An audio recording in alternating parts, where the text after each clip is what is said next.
This podcast is for informational and educational purposes only, and is not to be considered medical advice for any particular patient. Clinicians must rely on their own informed clinical judgments when making recommendations for their patients. Patients in need of medical advice should consult their personal health care provider.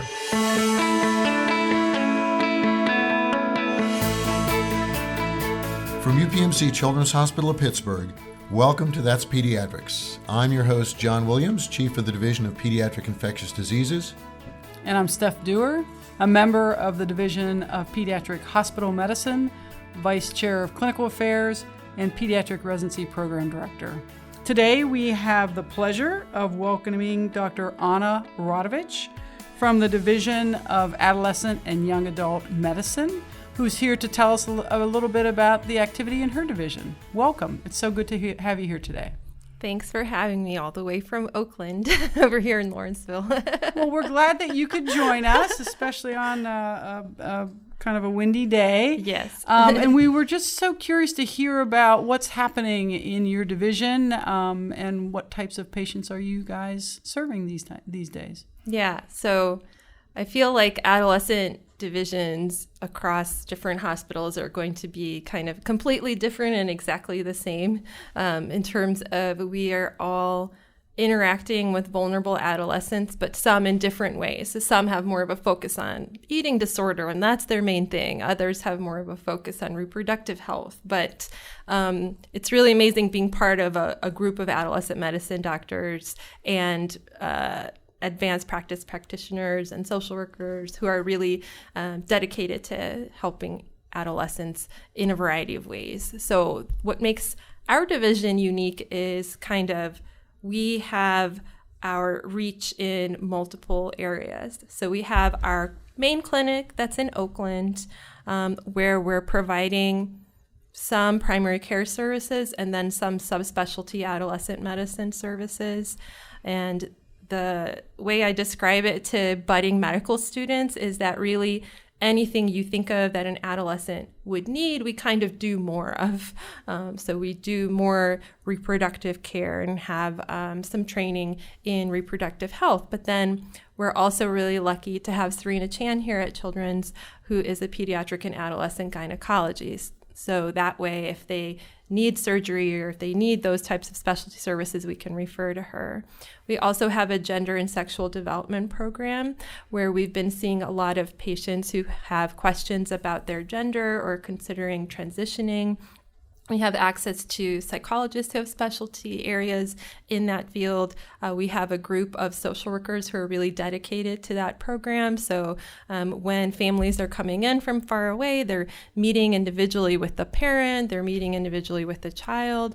We also work with Selma Witchell in endocrinology to collaborate on using things like puberty blockers.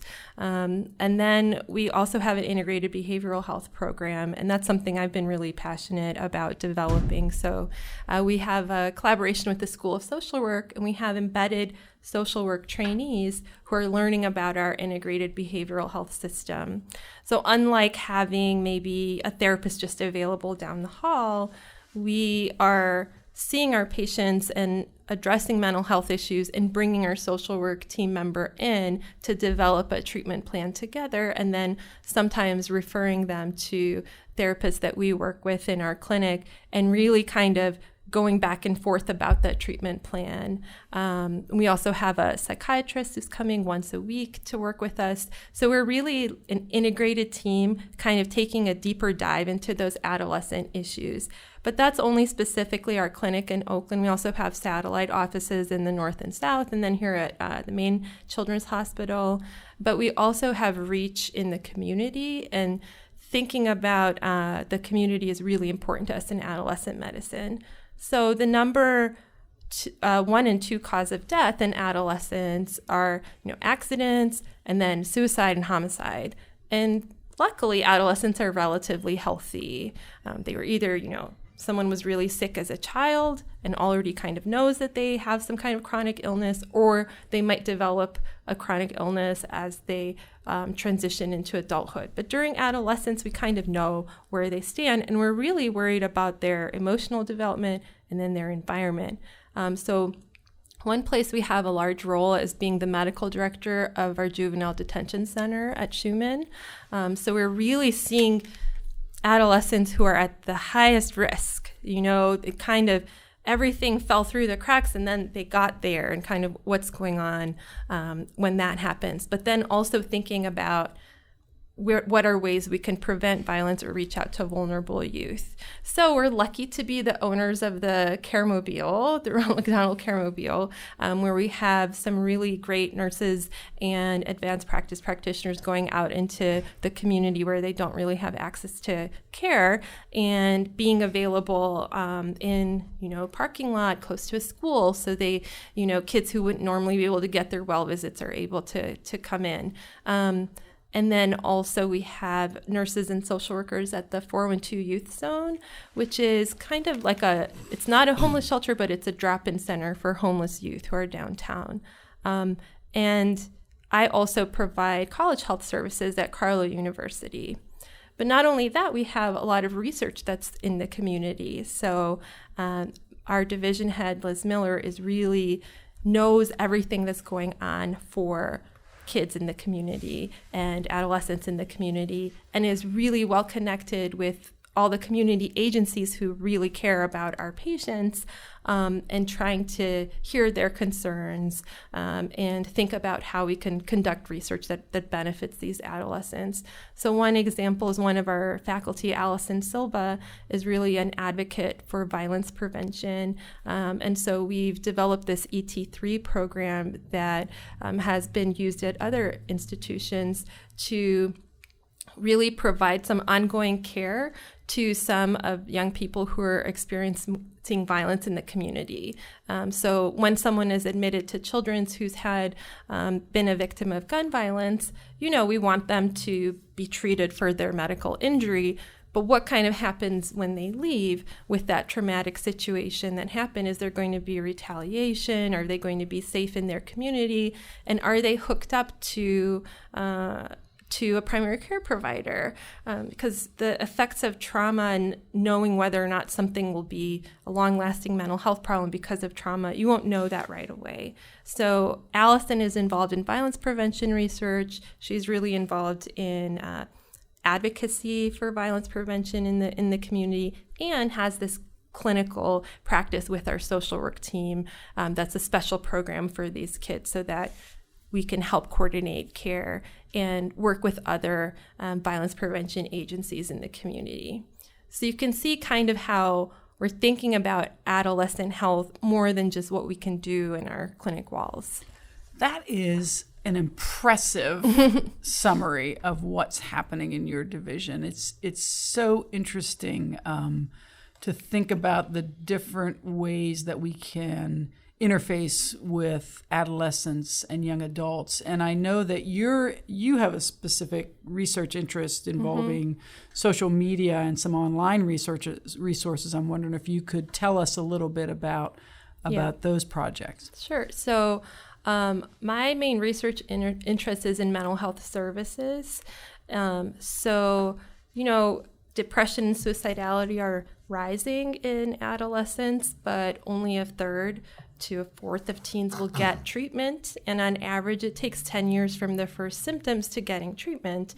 And then what happens in those 10 years is someone is growing into an adult, and they might use substances to treat their problem. They might start developing some of these chronic pain disorders or other chronic medical problems. Or we see a lot of kids here with functional abdominal pain, and I see a lot of kids who have really bad period cramps. And there's this mental health comorbidity that's not being addressed. And so one of the most interesting things about looking into this area is that there's a lot of talk about, we need more child psychiatrists, we need more mental health providers, and we definitely do. But one of the strongest predictors of not getting treatment is having these negative health beliefs about getting mental health treatment. And one of them that a lot of people think about is stigma, so, worrying what other people will think. But for adolescents, it's also difficult for them and their parent to know whether or not they're having a problem. It's difficult for us too, because they're evolving in their emotional growth. And so it's normal for sometimes an adolescent to be irritable with their parent because they are trying to spend more time with their peers. And so they don't really want their parents' opinion. But irritability can be a symptom of depression too. So it can be difficult for a parent to tell what's going on.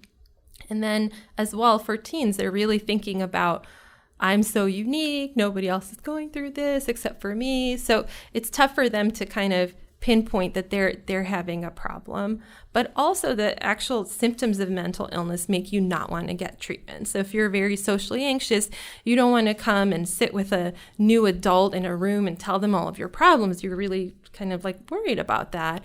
And then if you're feeling guilty, so as a symptom of depression, I've had a lot of teens tell me, well, my parent is going through so much, I don't want to make them have to take me to therapy now on top of everything else that they're going through. And even though in the state of Pennsylvania, teens can get treatment if they're 14 and over without parental consent for mental health, practically that doesn't really happen because of transportation, they need financial support, and their parent is like, where are you going every Tuesday at 5?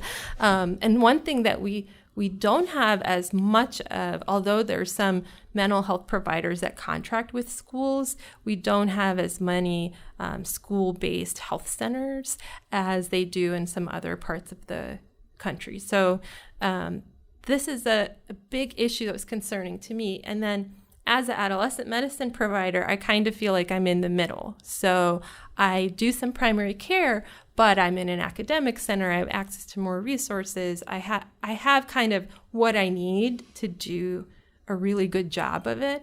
And still, for me, it's hard to convince some of these families, like, look, I need you to see a therapist.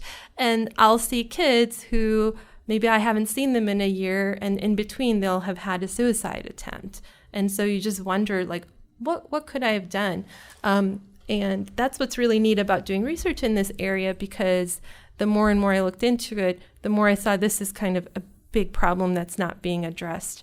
And I was really interested back when I was in fellowship about, okay, social media is really popular.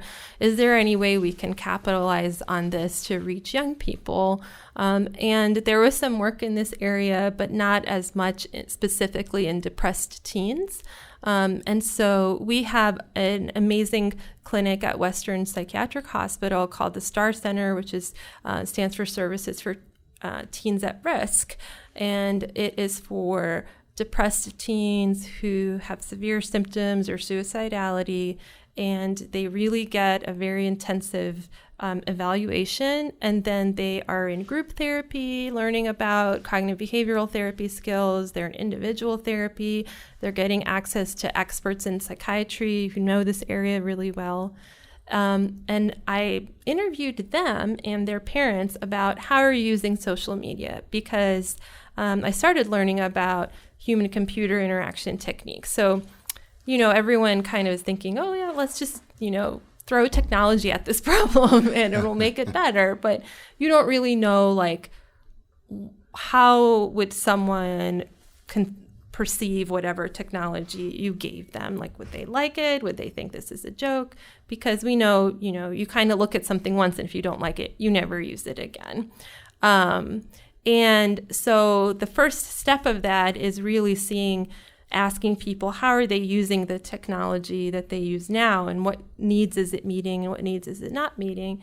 And what was interesting is that these teens were using social media in a positive way, because they were not communicating about depression with a lot of people in their real life, but online they could find these specific sub-communities where someone really understood what they were going through. So, for example, there was a boy who was socially anxious and was using Reddit while he was at a party, saying, like, I feel really horrible, I want to leave, and people were supportive and kind of helping him out through his phone. On the other hand, though, these environments are so not controlled, especially for somebody who's a vulnerable teen.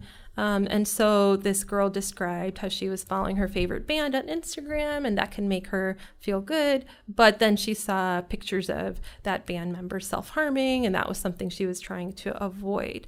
So I was seeing that there are all these kind of unique positive experiences they were having, but then also some negative experiences on social media. And that's something that got me interested in what I really wanted to know is what type of intervention might be helpful. So what I've been working on for the past few years and have an early career development award around is an intervention called SOVA, or SOVA.pitt.edu. So it stands for Supporting Our Valued Adolescents. And the websites are publicly available. But if someone wants to be in our research intervention, then we collect information about their parent and contact information because we moderate the websites.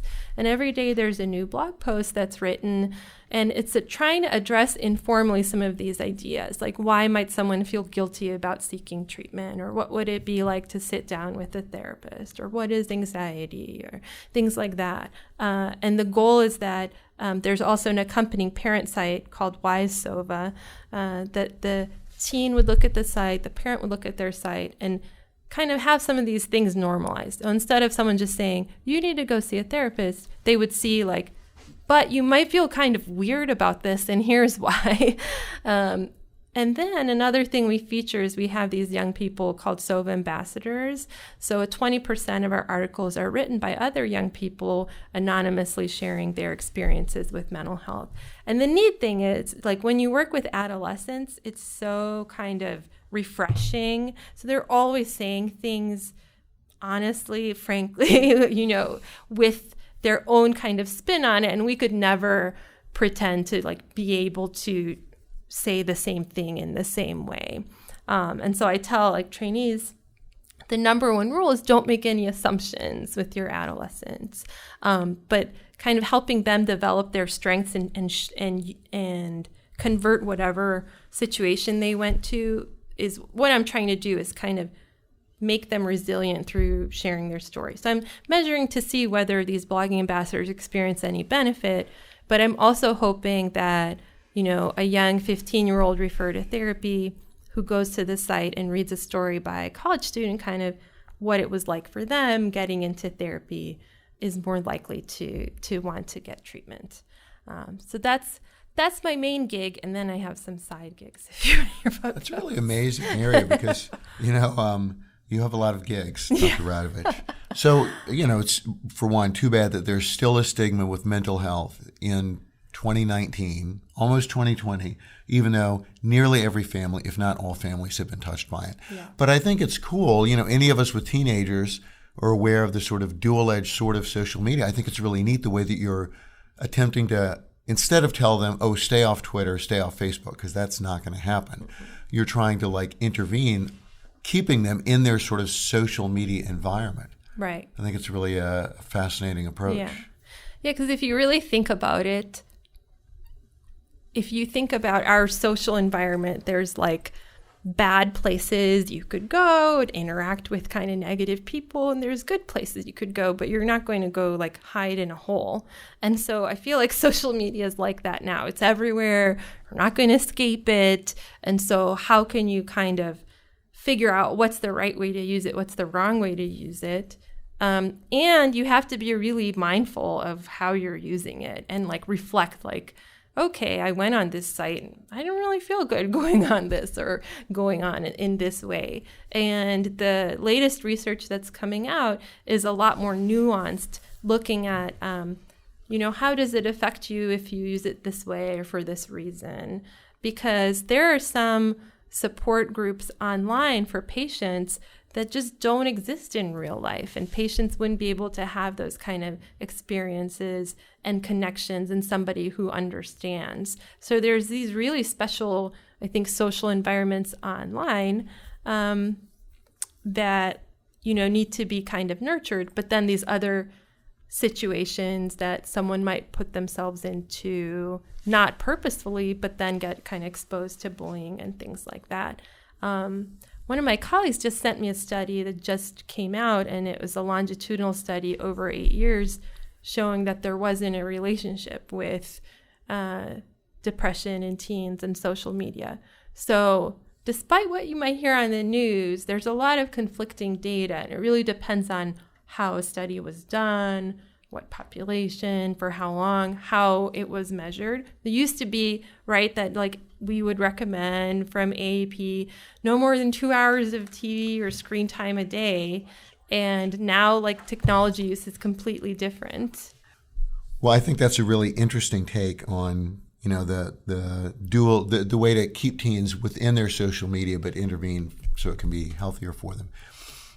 You know, we're running out of time, but I really would be curious to hear like how you got into this. I think a lot of people in pediatrics and in the field are like, oh, teenagers, Adolescents. you know, Anybody but adolescents. adolescents. So you obviously like working with them. How did you Yeah. get to be doing what you're doing? It's so funny because we're interviewing for Adolescent Fellowship, and there's like a theme. If I could take all these personal statements that people write, like, well, everyone asks me why adolescents, but here's why.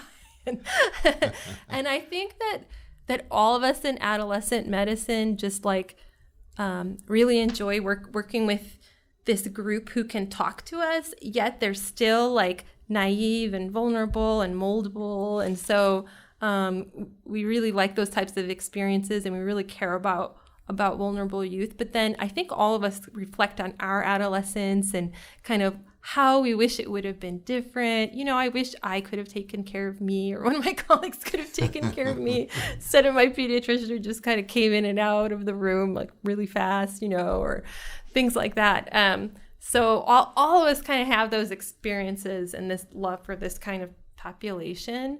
For me personally, my mom was a high school math teacher at Cleveland Public Schools.